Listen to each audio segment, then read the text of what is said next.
매주 화요일에는 정치화투 코너가 있습니다. 변함없이 두 분과 함께하겠습니다. 먼저 더불어민주당 김성환 의원 나오셨습니다. 안녕하십니까? 네, 안녕하세요. 김성환입니다. 국민의힘 조혜진 의원 자리하셨습니다. 안녕하십니까? 예, 반갑습니다. 조혜진입니다. 예, 오늘이 12월 22일. 예, 이제 올해도 뭐 열흘도 안 남았어요. 정말 내일이 동지인가요? 어제가 동지였죠. 어제가 동지였나요? 아직도 못 먹었네. 예, 올 한 해는 코로나와 함께 이렇게까지 갈 줄은 몰랐습니다. 아, 예. 예. 그리고 이제 해가 바뀌고 나면 내년 4월이 또 보궐선거가 이제 임박해 있는 상황이죠. 최근 들어서 이제 여러 가지 이슈들 나오고 있는 상황인데 하나씩 좀 짚어보도록 하겠습니다. 내년 4월 서울시장 보궐선거에 안철수 국민의당 대표가 출마하겠다고 밝혔습니다.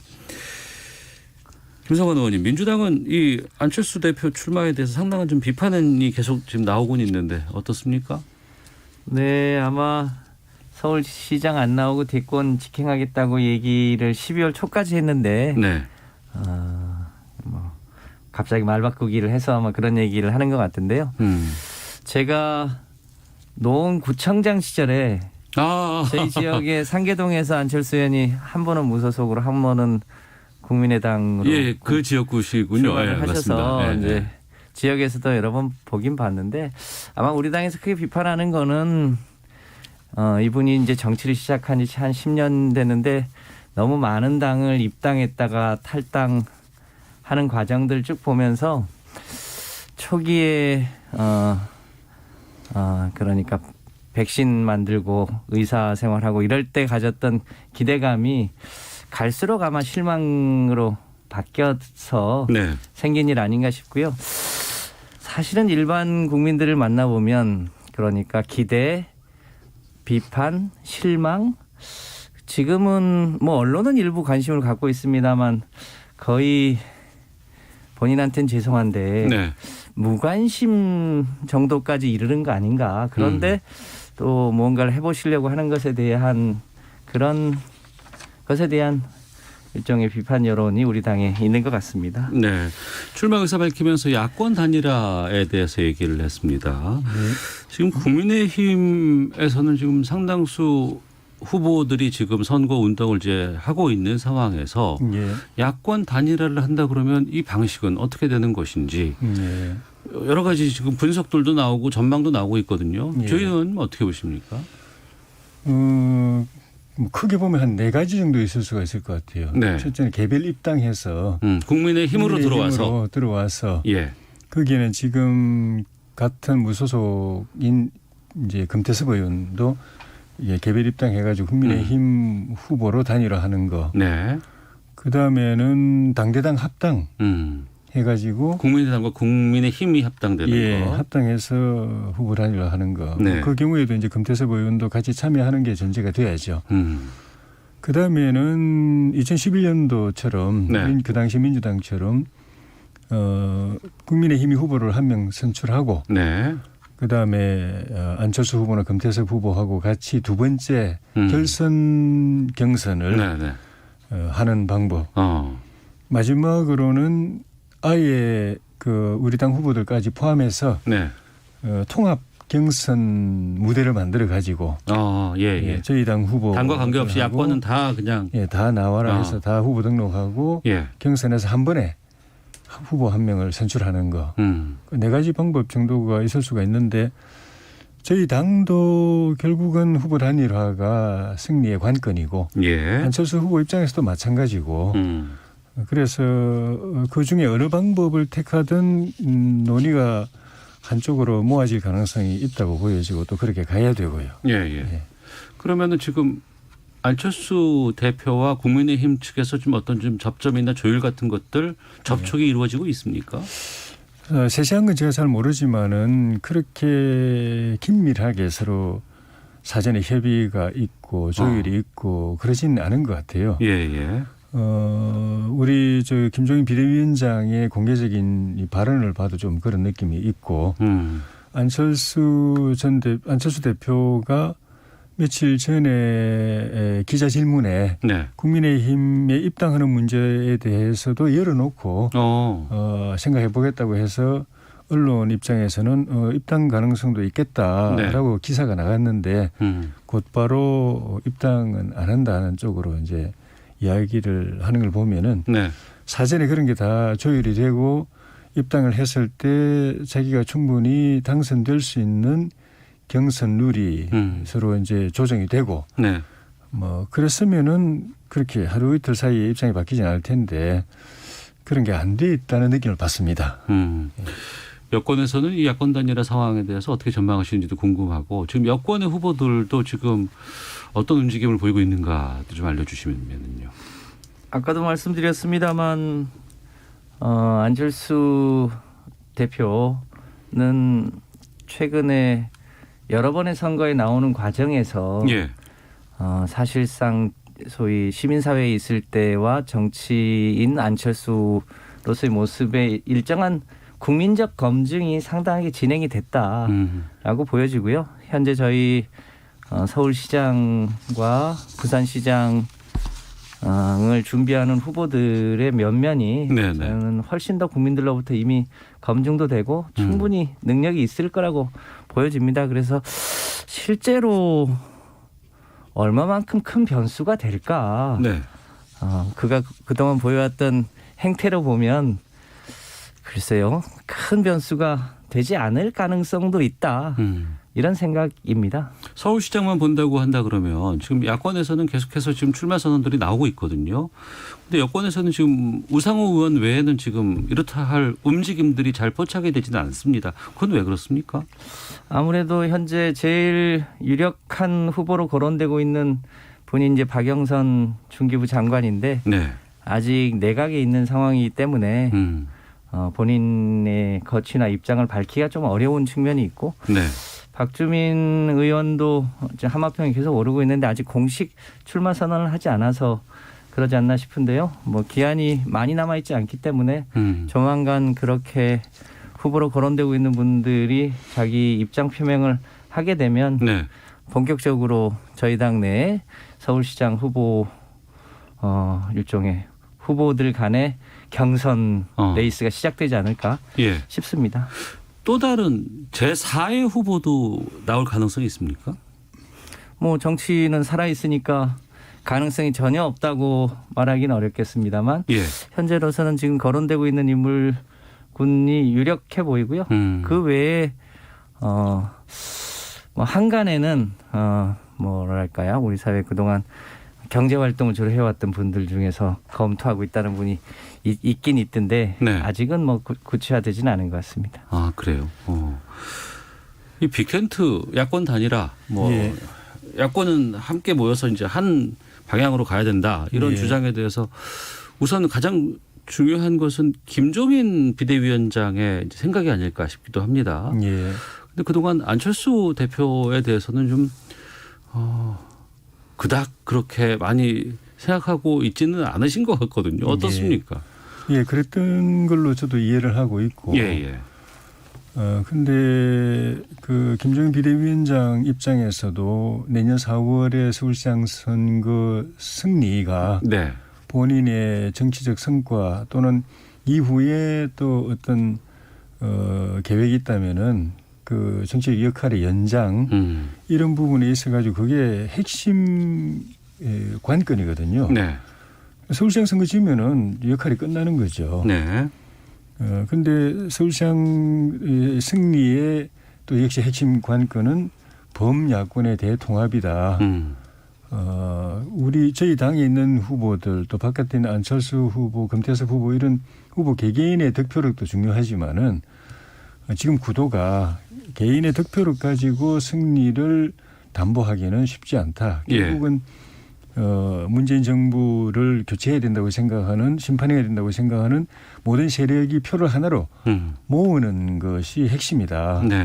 그거는 김종인 비대위원장도 알고 계실 거고 그건 안철수 후보도 마찬가지일 겁니다. 그러니까 그래서 본인이 이제 또 뭐 단일 후보론을 제시한 것도 그렇고 만약에 후보 단일화를 누구에게 책임이 있든 간에 이루지 못하고 야권이 분열하고 자기도 독자적으로 나가서 표를 분산시켜서 여당의 어부지를 줘가지고 이길 수 있는 선거를 놓쳤다 하면 본인이 지금 문재인 정권을 심판하기 위해서 표현도 아주 비장하게 정권의 심장에 비수를 꽂겠다 이런 표현까지 쓸 정도로 정권 심판의 모든 걸 걸고 있는데 정작은 나와서 단일화 못하고 표를 분산시켜가지고 민주당 어부지리로 당선되게 한다면 본인도 정치적으로 치명타를 입기 때문에 네.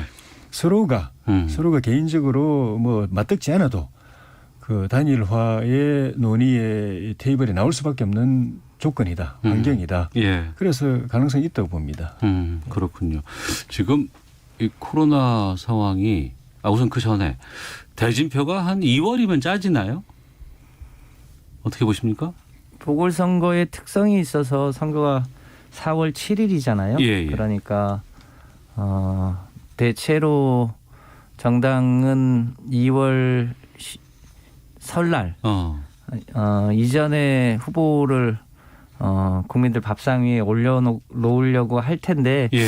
현실적으로는 아마 설이 좀 지나서 2월 말 그쯤 돼야 되지 않을까라고 예상합니다. 아직 네. 각 당의 그 경선 절차나 이런 게 아직 확정이 안 돼서 그렇습니다만 2월 말 정도까지 가야 되지 않을까요? 저희 민주당도 그렇겠지만 저희는 그런 요인이 더 크죠. 네.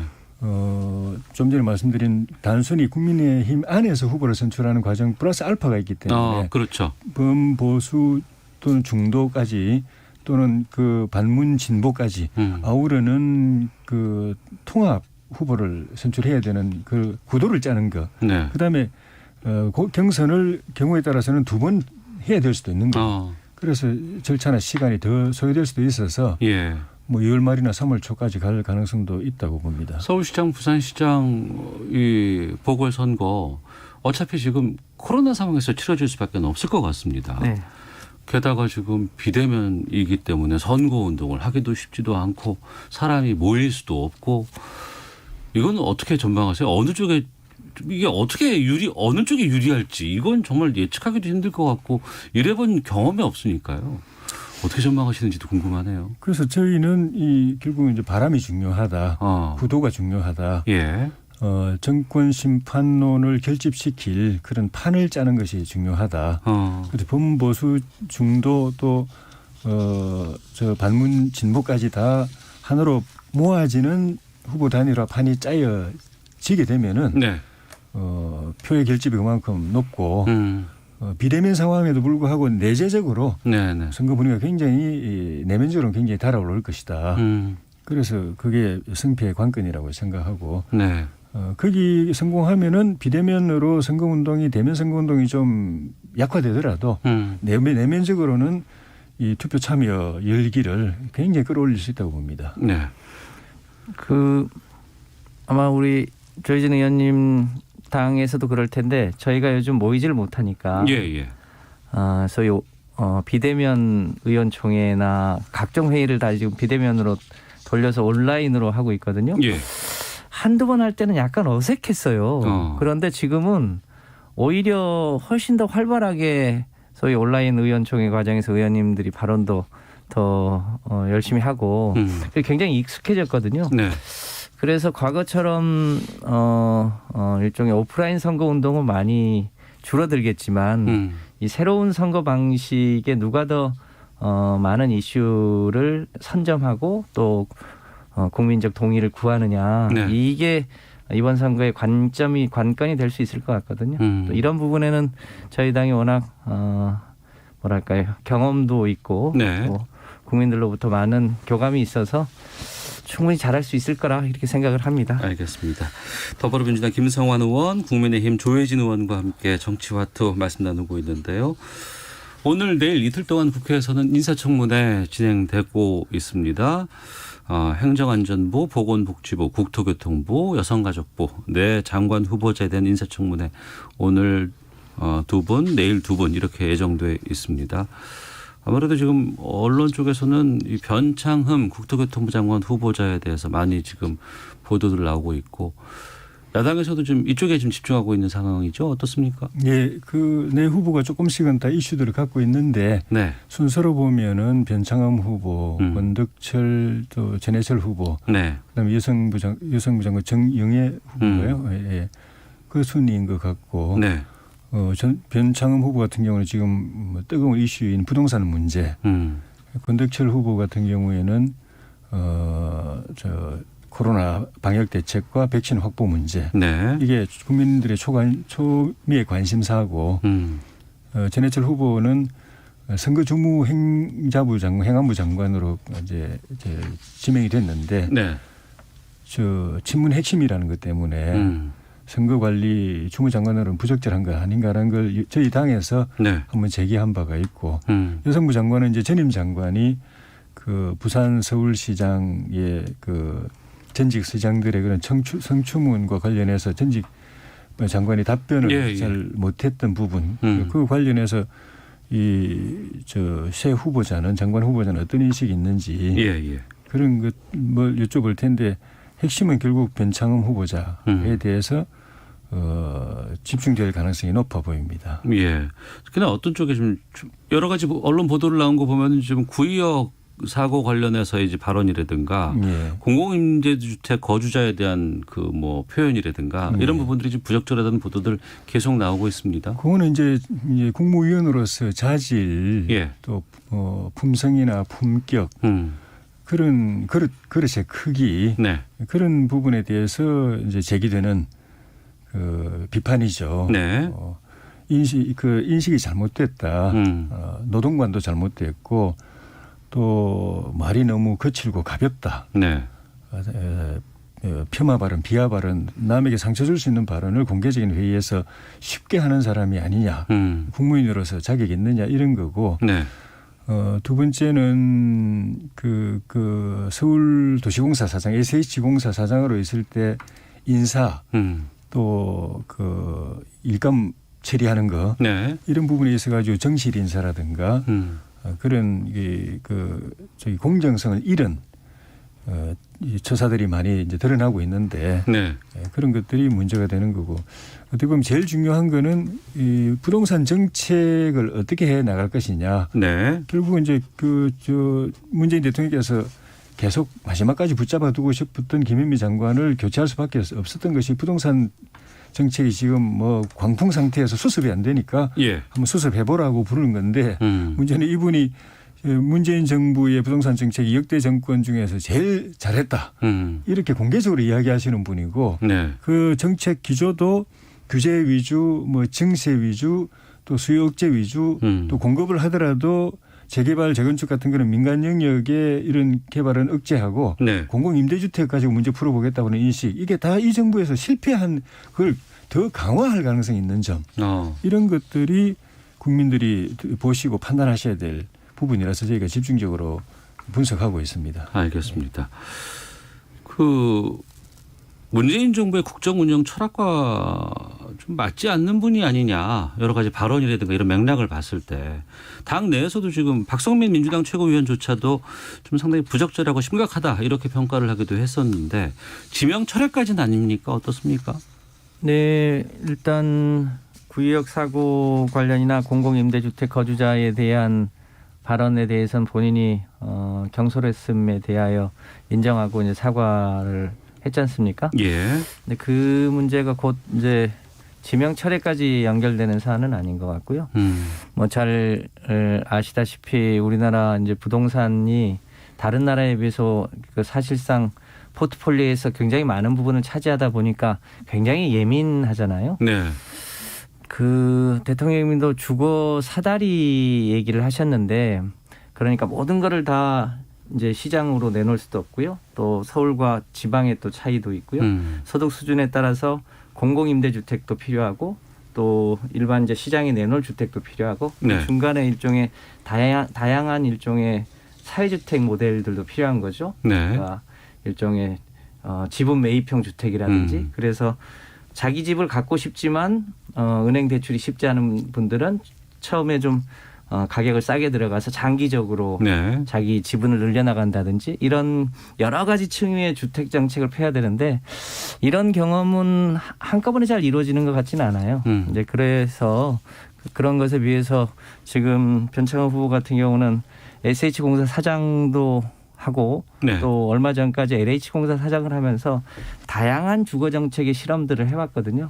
아까 조혜전 의원님 말씀하셨습니다만 분양주택에 대해서 무슨 일방적으로 규제를 하겠다는 입장을 가지고 있지 않습니다. 네. 그러니까 공급도 충분히 하게 하면서도 또 일부 또 공공성을 확보할 수 있는 부분은 확보를 하고 또 임대주택이 OECD 국가 중엔 대한민국 가장 적은 편이거든요. 네. 그러니까 임대주택 규모도 좀 늘리고 일종의 지분 매입형 주택과 같은 일종의 싱가포르형 주택도 늘리고 또 시장의 공급도 충분히 하면서 조세 정책을 감안하는 이런 경험을 갖고 있는 사람이 생각보다 많지 않습니다. 이제 그런 면에서 보면 충분히 이 지금 국토부의 핵심인 주거정책 문제는 잘할 적임자로 보여집니다. 네, 알겠습니다.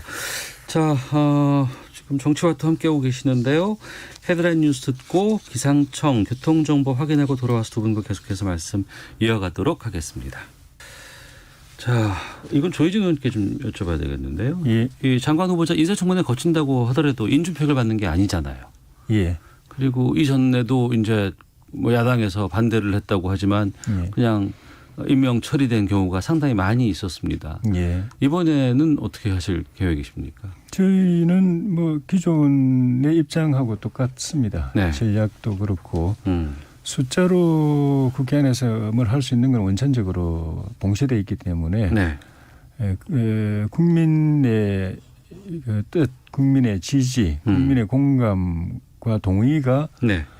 유일하게 저희가 정부 여당을 국정을 견제할 수 있는 힘이고 그러려면은 그 시시비비 또 그 실사구시 모든 사안에 대해서 국정의 모든 현안에 대해서 시시비비를 정확하게 파헤쳐서 국민들에게 알려드리고 네. 국민이 그걸 정확하게 판단하시고 문제 잘못된 점에 대해서는 우리 당의 지적에 공감해 주시고 예. 그게 이제 대통령과 정부에는 압박이 되는 것이고 그래서 장관 인사청문회도 그동안에 대통령께서 부정적인 보고서가 채택돼도 임명하시고 보고서 채택 자체가 안 돼도 임명하시고 네. 심지어 청문회가 불발해도 임명하시고 했기 때문에 청문회에서 어떤 결과가 나오든 우리 야당의 그 요구에 따라서 네. 뭐 지명을 철회한다든가 그렇게 할 가능성은 기대는 저는 없다고 보고 예.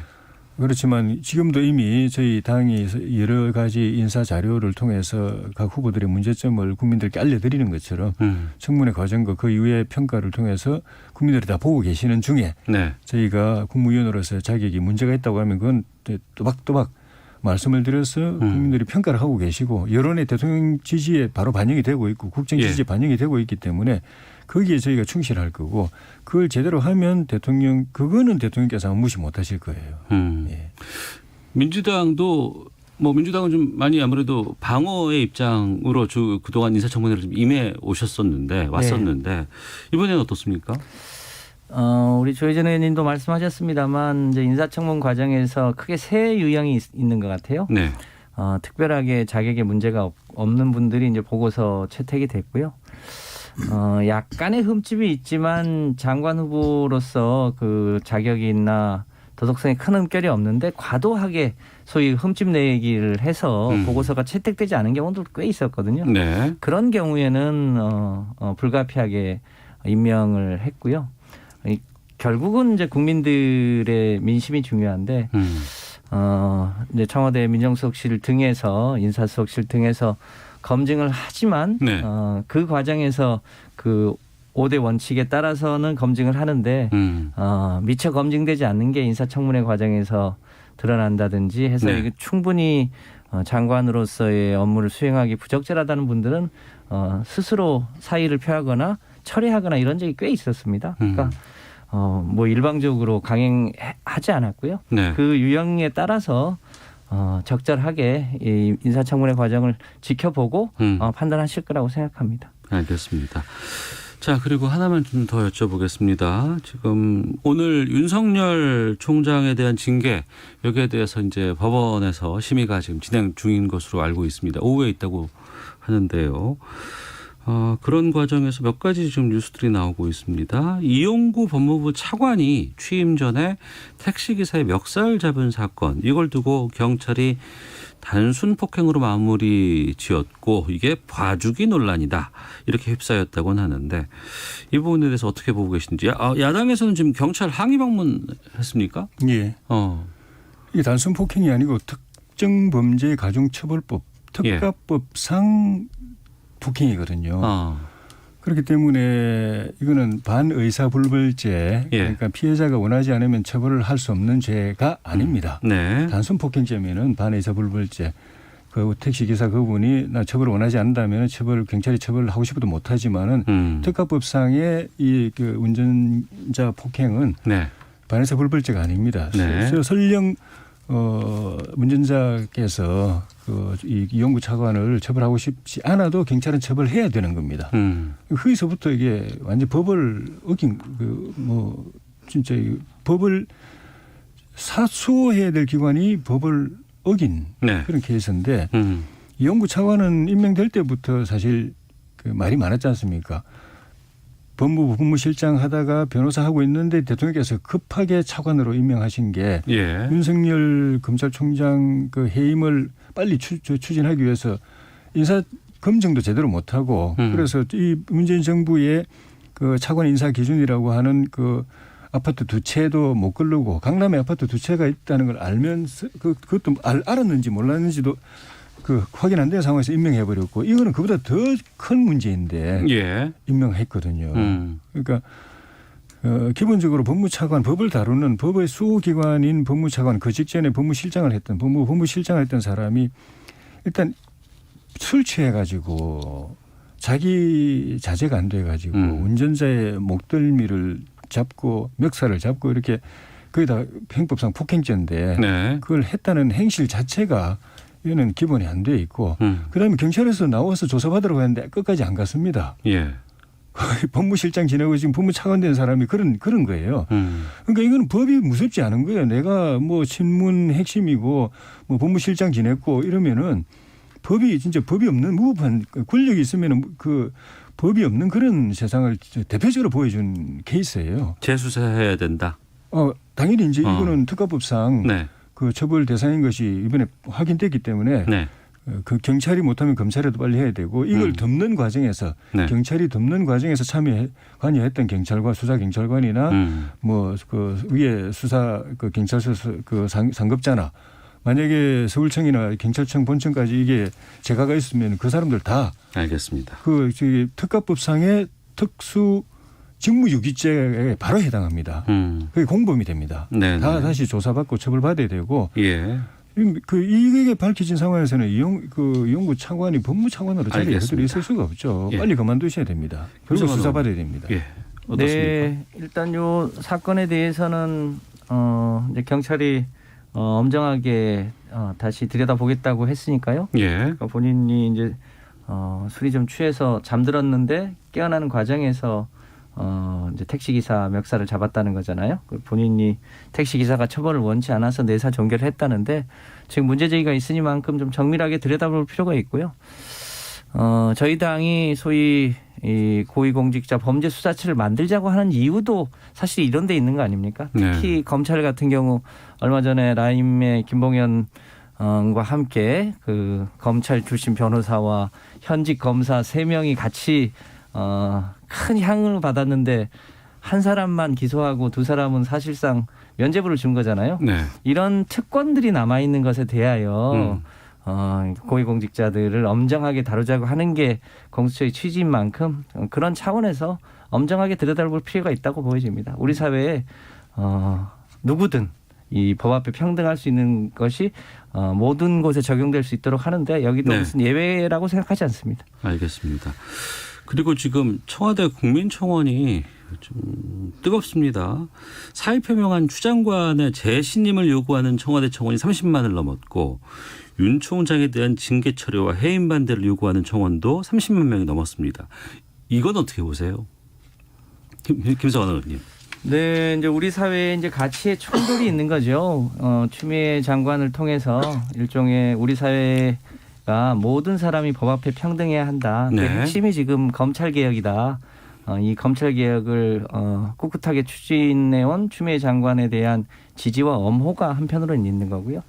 또 윤 총장에 대해서는 검찰총장이 엄정하게 그 법 집행을 하기 위해서는 2년의 임기를 보장해 줬는데 네. 그 임기를 보장이 이번에 이제 징계를 통해서 훼손되는 거 아니냐 이런 가치들이 투영되면서 이제 지지층들이 결집하는 것 같은데 문제는 2년 임기를 보장해 주는 총장이 만약에 객관적이고 공정하게 검찰권을 행사하지 않을 때 그러면 2년을 계속 지켜봐야 하느냐.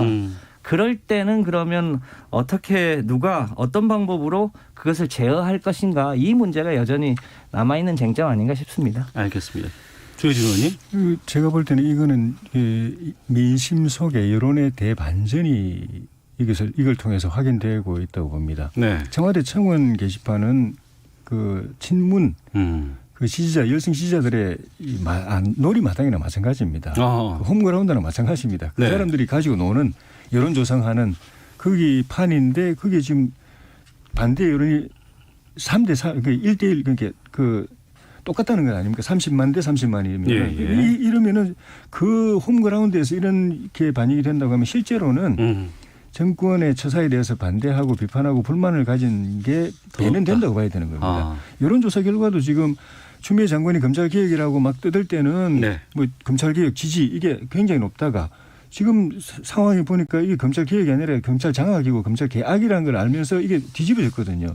공수처도 처음에 검찰개혁의 일환으로 공수처 하자. 권력형 비리 척결하는 공수처 하자고 그랬을 때는 다수가 국민들 지지했는데 내용이 보니까 그게 아니니까 이것도 결국은 반대가 훨씬 더 높아진 것처럼 그런 여론의 대반전이 일어나고 있는 그 상징적인 모습이 청와대 이 청원 게시판에서 지금 이 이슈를 가지고 나타나고 있는 걸로 봅니다. 자, 김성환 의원, 조혜진 의원과 함께 정치화투 여기서 마치도록 하겠습니다. 두 분 오늘 말씀 고맙습니다. 네, 고맙습니다. 감사합니다.